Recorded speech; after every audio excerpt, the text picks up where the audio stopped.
Children of the Longhouse by Joseph Bruchac. Chapter 3.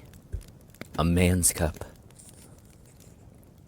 When Okwari came that evening to sit by the central hearth in the Turtle Clan section of the big Longhouse, his uncle suspected that his nephew had something important to ask. So Big Tree continued to work in silence, giving his nephew plenty of time to collect his thoughts. It was fully dark outside now, and Grandmother Moon was looking down through the smoke hole overhead. Big Tree picked up a burning coal from the fire with his fingers, lifted it unhurriedly, and dropped it into the wooden cup that he was making from a piece of hard maple.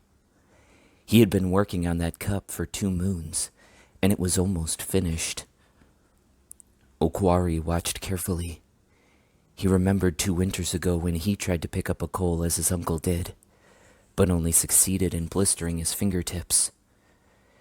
Big Tree's fingers were tougher than Okwari's, the calluses on them so thick that the glowing coal did not burn them. It will be many seasons, Okwari thought, before I can do the things that my uncle can do. Big Tree placed the glowing coal into the bowl of the cup and nodded to his nephew. Okwari leaned forward. This job was one that he could do now. He could help his uncle finish hollowing the bowl by blowing on the coal through the thin, hollow branch of a sumac. Okwari blew and the coal burned with a sound like that of a tiny storm wind, reddening the blackened wood, burning the hollow deeper. He moved the sumac branch as he blew steadily, puffing his cheeks in and out as he blew, making sure that the coal moved around the bowl evenly to make the inner shape of the cup just right. His uncle raised a hand and Okwari stopped blowing. The coal, which had been the size of the end of his thumb, was now a tiny spark. Big Tree took his sharp-edged scraping stone and used it to clean out the bowl. "This is good," his uncle said. "Now I only have to smooth the inside and this cup will be ready to use." He held it up and both he and Okwari admired it. The finely detailed handle was the long head of a bear. Big Tree had used his sharp flint knife to finish off the details of the bear's head at the front end of the cup, even making marks that looked like the fur of the bear. Then he had blackened it in the fire to harden and darken it and make it look even more like a bear. "Who will be the owner of this cup, my uncle?" Okwari asked. "A man who needs it," his uncle replied with a smile. Okwari nodded. Every man owned a cup such as that, usually with some design on it which indicated his clan. Your cup, which would be hung from your belt, could be used for dipping up drinking water when you were in the forest. Dipping water with a cup was a wise idea, for you could remain watchful and alert while doing this. If you had to lean down and drink with your mouth from the spring or the stream, an enemy or a dangerous animal could creep up unseen.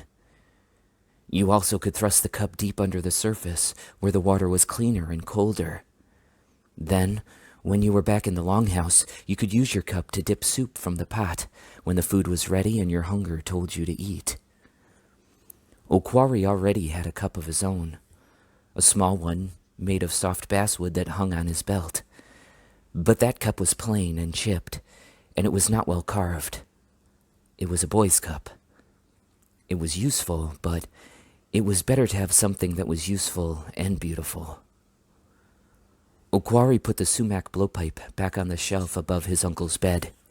Like all things that would be useful to more than one person, it was kept in plain sight. That way, if anyone in the village had need of it, they could simply take it and return it when they were done. Truly personal things, like Okwari's stone with its 2 beautiful crystals, were kept out of sight in the bark boxes under everyone's bed. No one ever looked under another person's bed. Okwari came and sat back down by his uncle, who continued to work on smoothing the inside of the cup. "Uncle," Okwari said, "I think it is time for me to build a lodge."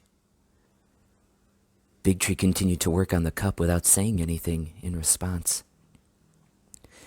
"I do not mean that I think it's time for me to move away from my mother's hearth," Okwari said.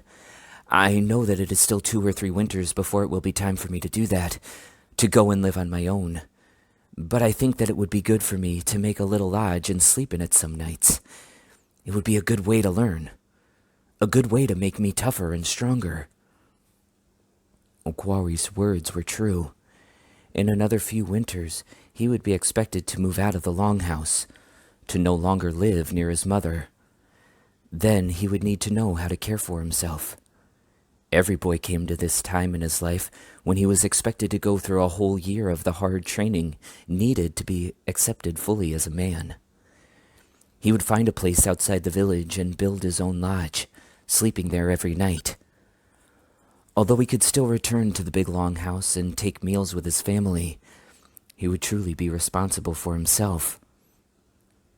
Okwari waited, and still his uncle said nothing. Then Okwari realized why his uncle was silent. Okwari had only been telling his uncle what he hoped to do. He had not yet asked a single question of his uncle, or made it clear that he wanted his uncle's advice. My uncle, Okwari said slowly, would you tell me what you think of my idea? Big Tree looked up from his work. There was a smile on his face as if he were trying not to laugh. My nephew, he said, yesterday you spoke bravely in the council circle, but now you have made Grabber and his friends think you are their enemy. If you make a little lodge somewhere away from the village, they might find you there and attack you. Is that not true? Okwari tried to think of the right words to say. Otistia was always telling him that he spoke and acted too quickly. He took a deep breath. My uncle, Okwari said, that may be true, even though I am not their enemy. So I think it is even more important now for me to do things to become tougher and stronger. As far as Grabber and the others are concerned, Okwari paused. I'm sorry if they hate me, but I will not run away from them. A bear does not run away like a rabbit. Is that not true? Big Tree laughed. Okwari could tell that he was not laughing at him, for it was the sort of laugh he had heard from his uncle when Big Tree found his favorite food in the pot, or when something good was said to him. Big Tree was surely thinking of how right the name of Okwari, which meant bear, was for his nephew. Okwari, Big Tree said, it is true indeed.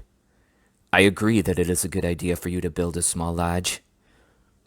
He leaned forward and placed the finished cup into Okwari's hands. As I said, a man needs this cup. So my nephew, this cup is yours. Okwari held the cup in both hands. It was the most beautiful thing that he had ever been given. He did not know what to say. Big Tree turned his head and thrust out his lips toward the other end of the big Longhouse. Now go and get your twin sister. I have something I want to share with both of you. Otistia looked up as her brother came running down the central corridor of the Longhouse. He had looked troubled when he rose after eating and walked in the direction of the Turtle Clan section, where their Uncle Big Tree lived with his wife's family. But the look on Okwari's face was very different now, excited and triumphant. Look, he said, thrusting out his hands toward his sister so suddenly that he almost tripped and fell into the fire. Otistia steadied him by grabbing his elbow. Then she saw what he held. Ah, Otistia breathed. The cup was so perfectly carved that she knew only Big Tree could have made it. Everyone in their village admired Big Tree's ability to carve things from wood. He was not only the maker of cups like this one. He was also the carver of the 2 man-high poles set up outside the east and west approaches to their village along the river, the Tayuga Gaunda, the river at the forks. Big Tree's clever hands carved the powerful wooden faces that spoke with the voices of the great beings during ceremonies. To have something made by Big Tree was to have something truly wonderful. Our uncle gave this to me, Okwari said, speaking so fast that it all came out as one word. Okwari saw the look on his sister's face and took a deep breath before she could tell him to do so. wants us to come back to their hearth. He has something to share with us. Hanil, come on. Otistia stood up. She felt excited, but she was determined to set a good example for her headstrong brother. That is good, she said. Let us walk over to his hearth together. Big Tree was still sitting by the fire, waiting for them. They sat down next to him as he put another piece of peeled elm log into the fire, and then stirred the coals with a long stick. This is not the season to tell stories, Big Tree began. Otistia had begun rebraiding her long hair as soon as she sat down. Those words of her uncle startled her, so much that she yanked hard, undoing the braid. Had her uncle heard her thinking about stories? She looked up and saw that his eyes were not on her, but on the fire. As you know, those ancient stories are only meant to be told when the days are short and the nights are long. The Yagodin and Yoyaks, the little stone-flowing people, are the guardians of those stories, and if they hear them being told in the spring or the summer, they may throw a rock, or turn themselves into bees and come and sting the lips of the one who is telling the story. Hank, said Okwari, voicing his agreement.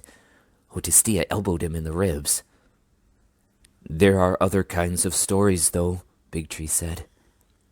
There are the stories of how our great league was founded, and the stories of how our people traveled far to come to this land.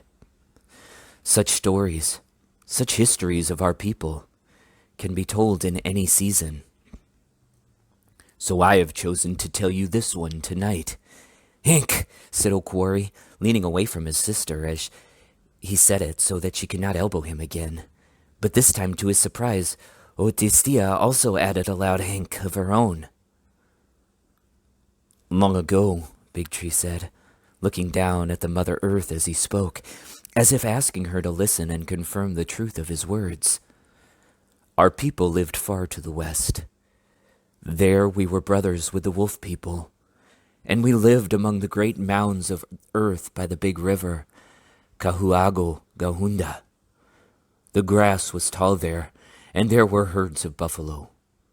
We were happy there with our brothers, but as things happen sometimes, there was disagreement. In those days we remembered the original instructions of our Creator. The instructions were simple in those days. All that we had to do was remember to be thankful. So every morning we would say the great prayer of thanksgiving, remembering to thank everything around us. We thanked our mother, the earth. We thanked the plants and animals. We thanked the thunder beings, the sun and moon and stars and the Creator. You know this thanksgiving, for we still speak that prayer. People did not fight with each other back then. We were all of one family. So because there was strong disagreement, the only one thing we could do was to move away.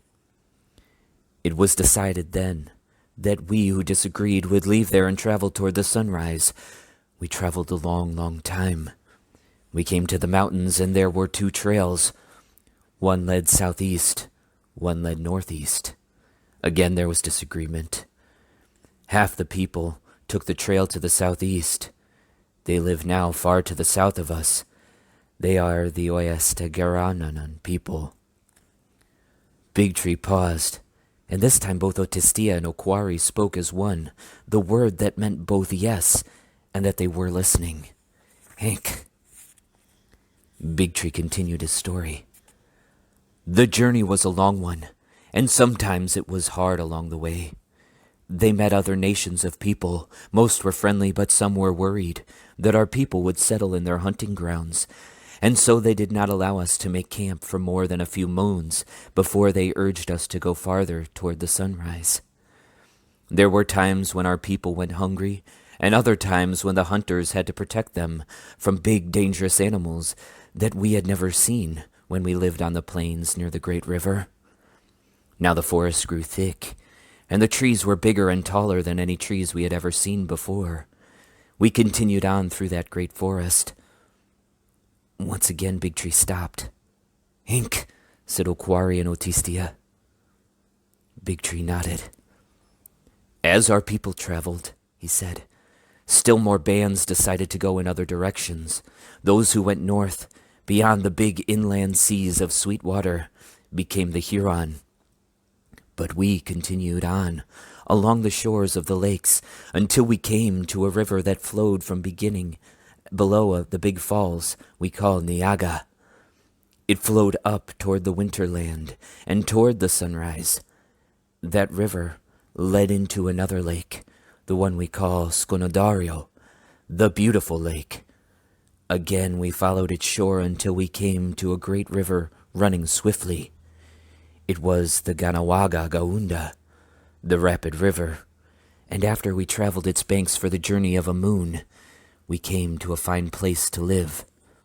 We knew we had found our new home. Hank! Big Tree smiled and looked at Otistia. Her face was so very much like Okwari's. She was braiding her long hair absent-mindedly as she listened intently. It was only when our people had reached the place that would be our home that the real trouble began. There were people already living there.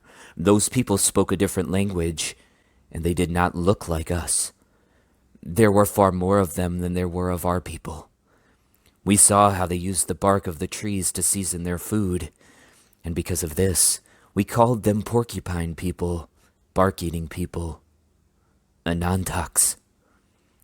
Things did not go well between us. They tried to drive us out of their land, and we fought many battles with them until they defeated us.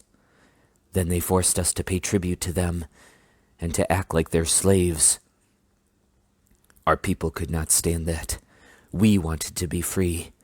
So we made canoes out of elm bark, and one night we tried to escape by going up the river. The Anantaks soon found that we were gone, and they followed us. Their birch bark canoes were much faster, and they caught up to us late the next day. It seemed as if we would be taken back as slaves. But that was when the Thunder Beings, the ones we always remembered to thank for bringing us the rain to make our crops grow, took pity on us. The Thunder Beings sent a great wind and a great storm. The canoes of the Anantak people were overturned by the wind and the storm, and many of them drowned. Those Anantaks who survived returned to their villages and never tried again to make slaves of our people. Big Tree leaned back from the fire and looked at Otistia and Okwari. That, he said, is usually as far as we tell this story. But there is more. Otistia, tell me, what do you think happened next? Otistia stopped braiding and rebraiding her hair. She cupped her hands together and held them up to her mouth, thinking hard. At last she nodded. Then we made peace with the Anantaks and began to trade with them. That is right, Big Tree said. His voice was very pleased. We did not try to make them our slaves, and we did not try to wipe them out. Although we have not always been their friends, ever since that time long ago, we have tried to remain at peace with them. Big Tree reached out his long arms, placing one big hand on Otistia's shoulder, and the other on Okwari's. That is what we do, Big Tree said. That is the way of the people of the Longhouse. We fight when we need to fight, but we seek to be at peace with those who will make themselves our enemies. Those same Anantak people are the ones that Grabber and his companions planned to raid. So it was a very good thing that both of you did. That is why I have shared this story with you tonight. Naho, I've spoken.